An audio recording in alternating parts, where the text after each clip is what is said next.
We play YouTube channel நேயர்கள், இன்று நாம் பார்க்க இருக்கக்கூடிய தலைப்பு கார்த்திகை மாத பலன்கள். ஒவ்வொரு வருடமும் இந்த கார்த்திகை மாதத்திற்கென்று சிறப்புகள் பல உள்ளன. கார்த்திகை மாதத்தில் சூரிய பகவான் விருச்சக ராசியில் பயணமாகிறார். இந்த விருச்சக ராசி என்பது செவ்வாய் பகவான் ஆட்சியாக இருக்கக்கூடிய வீடு. ஆட்சியாக இருக்கக்கூடிய வீடாக இருந்தாலும் சந்திர பகவான் நீட்சமாக இருக்கக்கூடிய வீடு. விருச்சக ராசிக்காரர்களுக்கு பொதுவாகவே தாய் மேல் அதிக பாசம் இருந்தாலும் தாய்க்கு விருச்சக ராசிக்காரர்களை விட விருச்சக ராசிக்காரர்களுடைய சகோதரர் மேல் பாசம் கொஞ்சம் அதிகமாக இருக்கும். அதனால் தாய் தன் மேல் பாசம் இல்லையே என்று மன உளைச்சல் ஆவார்கள். அப்படியாப்பட்ட வீட்டில் சூரிய பகவான் அமரக்கூடிய ஒரு மாதம்தான் கார்த்திகை மாதம். இந்த கார்த்திகை மாதத்தில் சூரிய பகவான் செவ்வாய் மனையேறி அமரும்போது ஒரு விஷயத்தை சரியாக செயல்படுத்தி திறனாக பேசி வென்று காட்டும் திறனை மக்கள் பெறுவார்கள்.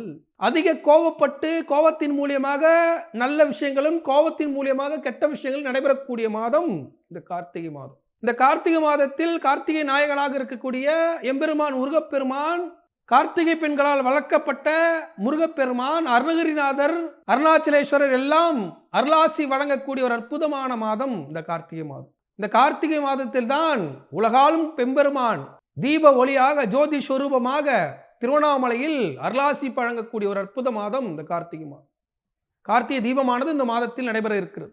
அவ்வளவு சிறப்பு பெற்ற இந்த மாதத்தை நாம் எப்படி கொண்டாட வேண்டும், நமக்கு ராசி ரீதியாக எப்படி பலன்களை கொடுக்கும் என்பதை இந்த பதிவின் மூலமாக நாம் காண இருக்கிறோம். முதலில் மேஷராசி. மேஷராசி அன்பர்களே, மேஷராசியை பொறுத்தவரை ராசிக்கு 8ஆம் இடத்தில் சூரிய பகவான் மறைவது அவ்வளவு ஒரு சிறப்பை தராது. தந்தை வழி உறவால் சில இடையூறுகளை தந்தாலும் செவ்வாய் பகவான் இடப்பெயர்ச்சியின் மூலியமாக நிறைய மாற்றங்கள் ஏற்றங்கள் வருவதற்கு ஒரு ஏற்ற மாதமாக இருக்கிறது. கார்த்திகை மாதத்தில் விருச்சிக ராசியில் சூரிய பகவான் அமர்வது மேஷ ராசியும் செவ்வாய் பகவானுடைய ஆட்சி வீடு. விருச்சிக ராசியும் செவ்வாய் பகவான் ஆட்சி வீடாக இருந்தாலும் விருச்சிக ராசியை ஆள்வது எம்பெருமான் ஹரிக்கும் சிவனுக்கும் பிறந்த ஐயப்பன். விருச்சிக ராசியை ஆள்வது ஐயப்பன் தான். அதனால தான் கார்த்திகை மாதத்தில் ஐயப்பனுக்கு மாலையிட்டு நாம் சென்று வருகிறோம். அந்த கார்த்திகை மாதத்தில் இந்த ஆண்டு பல்வேறு சிறப்புகளோடு கார்த்திகை மாதமானது பிறக்கிறது. மழை வெள்ளத்தால் பாதிப்புகள் இருந்தாலும் அதே மாதிரி பொருளாதார நெருக்கடி இருந்தாலும் அவையெல்லாம் மேஷ ராசியை ஒன்றும் அசைத்து பார்த்து விடாது. என்றால் சனீஸ்வர பகவான் வலுவாக அமர்ந்திருக்கிறார். சந்திர பகவானும் புதன் பகவான் செவ்வாய் சுக்கிரன் இப்படியாக கிரக அமைப்புகள் உங்களுக்கு சாதகமாக அமைகின்றன. இது எல்லாம் சேர்ந்து நீண்ட நாளாக ஆசைப்பட்டிருந்த விஷயங்கள் நடைபெறக்கூடிய ஒரு அற்புதமான மாதம். அதே சமயத்தில் சூரியன் நீச்சமாக இருக்கிறதால தந்தை வழி உறவில் மனக்கசப்பு, தந்தை வழி உறவில் சொத்துக்கள் ஏதாவது வர மாதிரி இருந்தா இல்லை வழக்கில் இருந்தா அதன் மூலியமாக பிரச்சனைகளை சந்திக்கக்கூடிய சூழல் ஏற்படக்கூடிய மாதம். ஆனால் எத்தனை கஷ்டங்கள் இருந்தாலும் சனீஸ்வர பகவான் அவற்றையெல்லாம் தாங்கி லாபமாக நடத்தி காட்டக்கூடிய ஒரு அற்புதமான மாதம் விருச்சிக மாதம். இந்த விருச்சிக மாதம் என்று சொல்லக்கூடிய கார்த்திகை மாதம். இந்த மாதத்தில் சொத்து சம்பந்தப்பட்ட பிரச்சனை, சகோதர சம்பந்தப்பட்ட பிரச்சனை, இடம் மண்மண்டம் சம்பந்தப்பட்ட பிரச்சனை, அலுவலகத்தில் வரக்கூடிய ஷேர் பங்கு தொகையானது அது மாதிரி பிரச்சனைகள் வருவதற்கு வாய்ப்பு இருந்தாலும் சனீஸ்வர பகவான் லாபஸ்தானத்தில் இருப்பதால் பொருளாதார நெருக்கடியை குரு பகவான் வக்ரமாக இருந்து கொடுத்தாலும் சூரிய பகவான் நீட்சமாக இருந்து பிரச்சனையை கொடுத்தாலும் அவற்றை எல்லாம் வென்று காட்டக்கூடிய அற்புதமான திறனை சனீஸ்வர பகவான் வாரி வழங்குவார். அதன் மூலியமாக மேஷராசிக்காரர்களுக்கு இந்த மாதம் ஒரு அற்புதமான மாதமாக அமையும். இந்த மாதத்தில் ஒரு முறையேனும் ஒரு செவ்வாய்க்கிழமையில் திருவண்ணாமலை அருணாச்சலேஸ்வரர் கிரிவலம் சென்று இந்த மாதத்தை சிறப்பாக அமைத்துக் கொள்ள வாழ்த்துக்கள். ரிஷபராசிக்காரர்கள், ரிஷபராசியை பொறுத்தவரை இந்த மாதம் மிக மிக சிறப்பான மாதம். 7ஆம் இடத்தில் சூரிய பகவான் நீட்சமாகிறார். ஏற்கனவே சூரிய பகவானால் அதிக பயனை அடையாத ஒரு ராசி என்றால் ரிஷபராசி.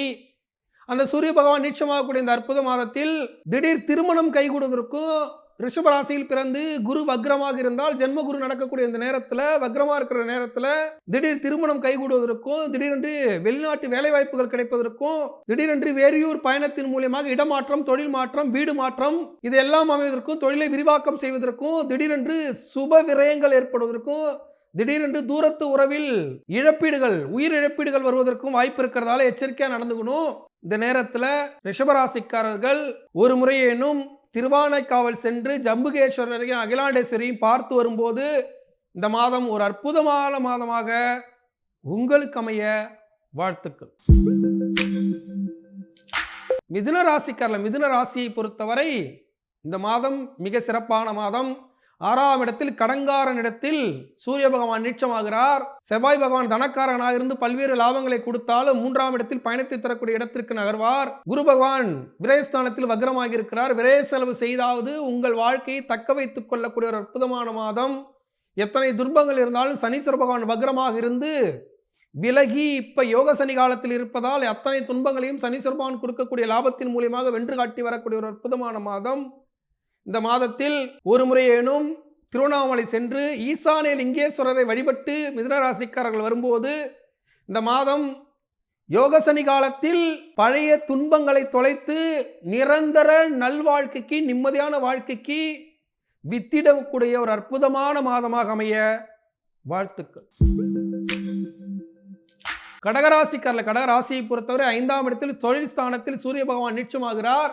உங்கள் தனக்காரகன் நீட்சமாகும் போது நீட்சபங்க ராஜயோகத்தை கொடுத்து தொழில் ரீதியாக முன்னேற்றத்தை ஏற்படுத்தக்கூடிய வாய்ப்பை கொடுத்தாலும், வாய்ப்பு வர மாதிரி தெரிந்தாலும் சனீஸ்வர பகவான் அஷ்டமத்து சனியில் இருக்கிறதால அந்த வாய்ப்பை கைக்கு கொண்டு வந்து தருமாட்டார். அதனால வரக்கூடிய வாய்ப்புகளை சரியாக பயன்படுத்தி எதிர்காலத்திற்காக திட்டமிட்டு இன்னைக்கு வேலை கிடைக்கணும் போகாதீங்க, நாளைக்கு வேலை கிடைக்கிறதுக்கு வாய்ப்பு இருக்கு, இன்னைக்கு இன்டர்வியூ அட்டன் பண்ணி வைங்க, ஒரு விஷயத்தை இன்று தொடங்கி வைங்கள், வருங்காலத்தில் அவை உங்களுக்கு மிக சிறப்பாக கிடைக்கும் என்பதற்கு உதாரணமாக இருக்கக்கூடிய ஒரு அற்புதமான மாதம். இந்த மாதத்தில் கடகராசிக்காரர்கள் பொருளாதார நெருக்கடி, சில வாயை கொடுத்து வம்புகளில் மாட்டிக்கொள்ளக்கூடிய சூழல்கள் இருந்தாலும் இறை வழிபாட்டின் மூலியமாக கிடைக்கக்கூடிய வாய்ப்பின் மூலியமாக தொழிலை விரிவாக்கம் செய்து அமைத்துக் கொள்ளக்கூடிய ஒரு அற்புதமான மாதம். வருங்கால தொழிலுக்காக அடித்தளம் இடக்கூடிய ஒரு அற்புதமான மாதம். இந்த மாதத்தில் கடகராசிக்காரர்கள் திருச்சி திருவானைக்காவலில் அருள்பாலிக்கக்கூடிய அகிலாண்டேஸ்வரையும் ஜம்புகேஸ்வரரையும் போய் பார்த்து கோபூஜையில் கலந்து கொண்டு வழிபட்டு வரும்போது இந்த மாதம் ஒரு அற்புதமான மாதமாக அமைய வாழ்த்துக்கள். சிம்மராசிக்காரர்கள், சிம்ம ராசியை பொறுத்தவரை மிக மிக சிறப்பான மாதம். சிம்ம ராசியின் ராசியாதிபதி 4ஆம் இடத்தில் சென்று அமர்கிறார். 4ஆம் இடத்தில் அமரும் போது அலைச்சல், தொழில் ரீதியாக இடைஞ்சல், நெருப்பில் கண்டம், தாய்க்கு உடல் பாதிப்பு, செய்தொழில் தடைகளை ஏற்படுத்தினாலும் சனீஸ்வர பகவான் யோகமாக இருக்கிறார். குரு பகவான் வக்ரமாகி யோகத்தை தருகிறார். இது எல்லாம் சேர்ந்து பொருளாதார நெருக்கடிகள் இருந்தாலும் மிகப்பெரிய அளவில் பொருளாதார நெருக்கடிகள் இருக்காது. உடல் உபாதைகளை சரி செய்து கொள்ளக்கூடிய மாதம்.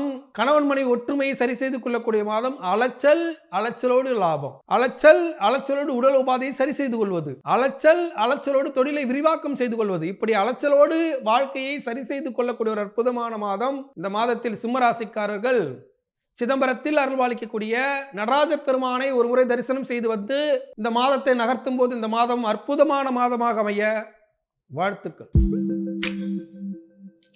கன்னிராசிக்காரர்கள், கன்னிராசியை பொறுத்தவரை உங்க 12ஆம் இடத்து அதிபதியானப்பட்டவர் 3ஆம் இடத்தில் பயணம் செய்யக்கூடிய மாதம். மிக சிறப்பான மாதம். கன்னிராசிக்காரர்கள் 6ஆம் இடத்தில் கடங்காரன் இடத்தில் சனீஸ்வர பகவான் பயணம் செய்து கொள்ளக்கூடிய இந்த சூழல்ல கண்டிப்பா நீங்க கன்னிராசியாக இருந்தா இந்த கார்த்திகை மாசத்துல விருச்சக ராசியில் அமர்ந்திருக்கக்கூடிய சூரிய பகவான் இருக்கக்கூடிய கார்த்திகை மாதத்துல விருச்சக மாசத்துல கண்டிப்பா சபரிமலைக்கு மாலை போட்டு போங்க. கடன் தொல்லையானது தீரும். சபரிமலை ஐயப்பன் அருளால் கடன் தொல்லையானது தீரும், வம்பு வழக்கானது தீரும். 6ஆம் இடம், 8ஆம் இடம், 9ஆம் இடம், 7ஆம் இடம், இந்த இடத்துலலாம் சனி பயணம் பண்ணும்போது சபரிமலை ஐயப்பனுக்கு மாலையிட்டு தரிசனம் செய்யும் போது அவர்களுக்கு வாழ்க்கையில் பல்வேறு மாற்றங்களை, துன்பங்களை குறைத்து நன்மைகளை பெருக்க செய்து விடுவார் தர்மசாஸ்தாவா இருக்கக்கூடிய ஐயன் ஐயப்பன். கன்னிராசிக்காரர்கள் இந்த மாதத்தில் கண்டிப்பாக சபரிமலை ஐயப்பனுக்கு மாலையிட்டு தரிசனம் செய்யும் போது குழந்தை பேரு, தீராத கடன் என்று வாழ்க்கையில் இருக்கக்கூடிய துன்பங்கள் எல்லாம் தொலைந்து இன்பங்கள் பெருக வாய்ப்புண்டு.